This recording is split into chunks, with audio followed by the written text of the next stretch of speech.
अधरम मधुरम वदनम मधुरम मधुराधिपते रखिलम मधुरम। हे नाथ, कितनी आपकी प्रशंसा की जाए। आप इतने मधुर हैं, इतने कृपालु हैं, इतने दयालु हैं कि जितनी प्रशंसा की जाए ना आपकी कम है। और प्रशंसा की यदि बात करूं तो जितने भी ऋषि मुनि हुए, जितने भक्त हुए, जितने वृंद हुए, जितने मेरे प्रभु के दास हुए, चाहे आप सूरदास को ले लीजिए, ऐसे ना जाने कितने दास हुए भगवान के जिन्होंने दृष्टि से देखा नहीं, लेकिन उनकी सारी लीलाओं का वर्णन कर दिया, उनके स्वरूप का वर्णन किया। अब हम कहेंगे आंखों से तो दिखा नहीं, लिख कैसे दिया। मैं हमेशा एक बात कहती हूँ, भगवान को देखने के लिए ना नेत्रों की आवश्यकता नहीं होती। कभी कभी ऐसी भी आश्चर्यचकित घटनाएं हो जाती हैं कि हम नेत्र वाले ठाकुर का दर्शन नहीं कर पाते, लेकिन जिन्हें हम बिना नेत्र का समझते हैं ना, वो मेरे हरि का दर्शन करके हरि के दास बन जाते हैं। तो इन्हें देखने के लिए हमें नेत्र की जरूरत नहीं है। इन्हें देखने के लिए हमारे हृदय में भाव कैसा है, हमारे मन में इनके प्रति प्रेम कितना है, केवल भाव की आवश्यकता है। नेत्रों का कोई कार्य नहीं रह जाता, क्योंकि आपने देखा होगा कि नेत्रों का कार्य तो इतना ही है कि जब हम किसी मंदिर में जाते हैं और श्री विग्रह के समक्ष खड़े होकर के दर्शन करना चाहते हैं, तो सबसे पहले हमारे नेत्र ही बंद हो जाते हैं, पलकें बंद हो जाती हैं, क्योंकि भगवान कहते हैं कि दर्शन हम कभी नेत्र से नहीं कर सकते। नेत्र का विषय ही नहीं है ठाकुर का दर्शन।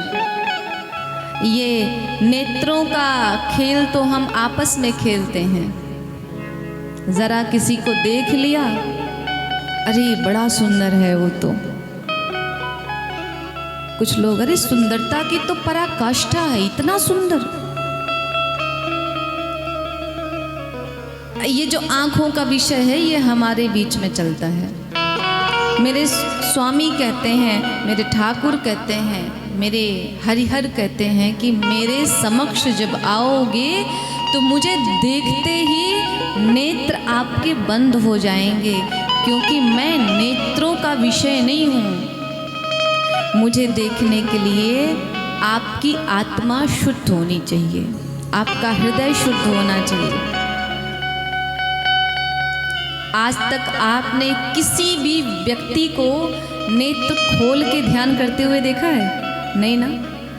सभी ध्यान करते हैं तो क्या कहते हैं, भाई शांत माहौल हो, वातावरण शांत हो, कोई शोर ना हो, प्रातःकाल उठो और नेत्र बंद करके केवल और केवल ठाकुर का चिंतन करो।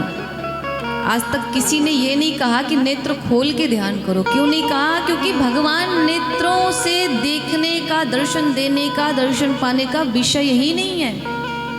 भगवान तो हमारी आत्मा है, भगवान कहीं बाहर भी नहीं है। भगवान हमारे हृदय में छिपे हुए हैं। बस हमें ये जो बिन बुलाए मेहमानों को बिठा के रखा है ना अपने हृदय रूपी कोठरी में, जरा इनको बाहर तो करो,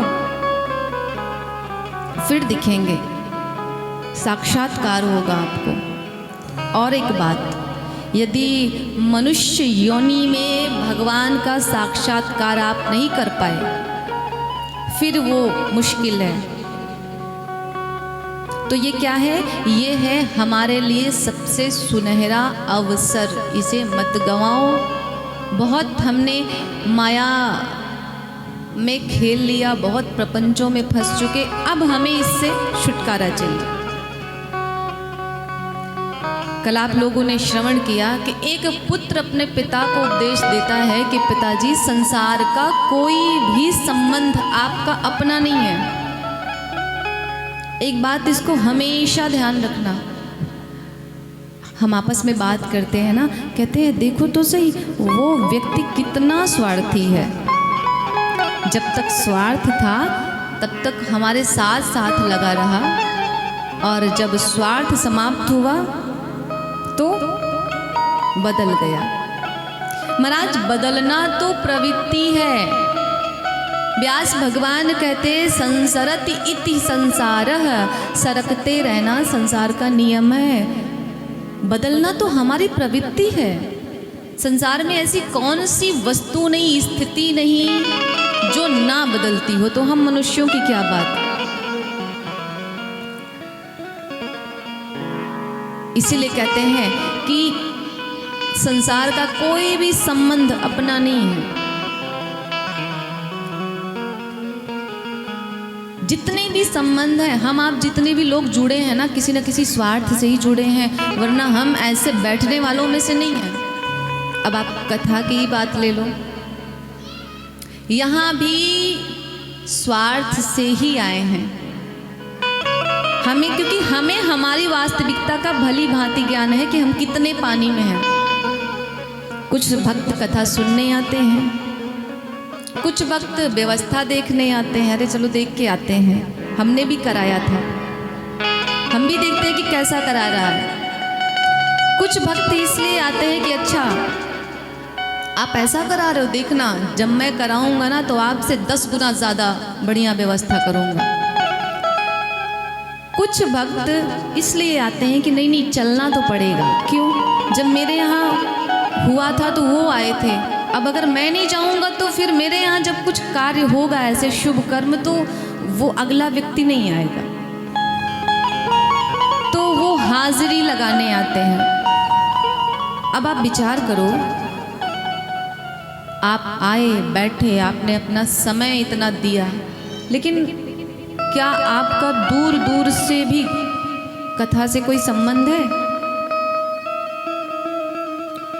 भगवान ने कहा मनुष्यों की सबसे बड़ी भूल जो है ना, इनकी सबसे बड़ी लापरवाही जो है, इनकी सबसे बड़ी जो गलती है वो ये है कि ये सुनते तो सब हैं और जानते भी सब हैं, पर ये मानने को तैयार नहीं, मानना नहीं चाहते।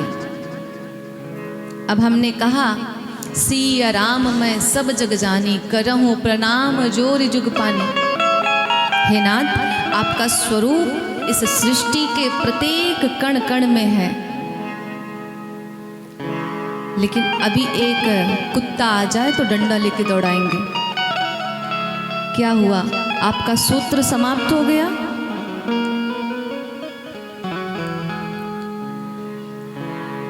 और अभी तो मैंने सुना एक मुहिम भी चल रही है कि भाई कुत्तों को सबको हटाओ यहाँ से।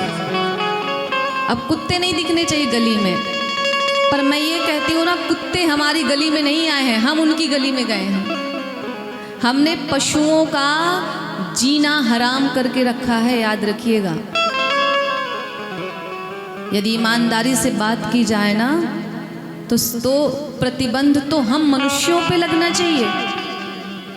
हम इतने स्वार्थी हो गए, इतने स्वार्थी हो गए कि हमने उनके रहने की जगह पे भी अपना कब्जा कर लिया। किया कि नहीं? हम पहले गांव में थे, गांव से हम शहर आए, यहाँ भी हमें शांति नहीं मिली, फिर गांव से बाहर हम खेत में गए, मकान बनाने लगे। अब वहाँ पे जो जंगल थे, जो पेड़ पौधे थे, सब काट दिए। प्रभु, आपने अपना मकान बनाने के लिए सारे पेड़ पौधों को, जंगलों को समाप्त किया, वनों को काटा। क्या आपने विचार किया कि उसमें रहने वाले जीव किधर जाएंगे? अब बताओ, उन्होंने हमारा नुकसान किया कि हमने उनका? हमने किया है। पहले गौशालाएं नहीं थी, अब देखो तो हर कोई गौ माता की स्थिति को देख करके इतना द्रवित होता है कि अब गौशाला बनने लगी। क्यों? क्योंकि पहले गौ माता का भी एक स्थान था, वो स्वच्छंद होकर के विचरण करती थी। अब हमने क्या किया, हमने उनके भी स्थान को हड़प लिया और उनको रहने के लिए एक सीमित स्थान बना दिया। रहो तो मुझे ऐसा लगता है कि कुत्तों को नहीं, हमें प्रतिबंधित होने की जरूरत है। किस किस को आप हटाओगे? और ये प्रकृति है, प्रकृति से अगर आप खिलवाड़ करोगे तो फिर आप, जब वो खिलवाड़ करेगी ना आपके साथ, तो फिर आप सहन नहीं कर पाओगे।